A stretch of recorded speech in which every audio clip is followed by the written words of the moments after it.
Hey everyone, welcome back to another YouTube video, and in this video I'll be showing you guys how to use the advanced photo editing tools in Adobe Photoshop mobile on iPhone. If you're only using it for quick crops, you're missing the powerful tools built into the app. First, download the app and open Photoshop Express or Photoshop Mobile from the App Store. Then log into with your Adobe ID.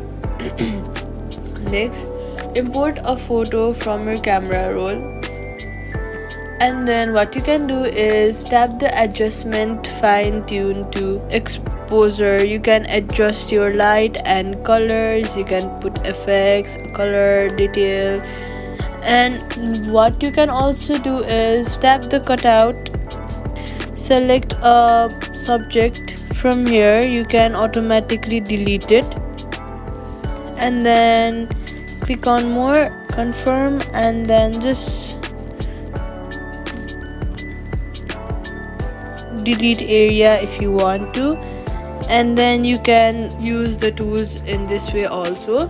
Next, what you can do is for creative edits, use layers and blend modes to stack multiple images or text, blend them just on desktop Photoshop. Use healing brush or clone stamp to erase unwanted spots in the background. Safety tip: always save a copy of the original photo before editing. Advanced edits are hard to undo once exported.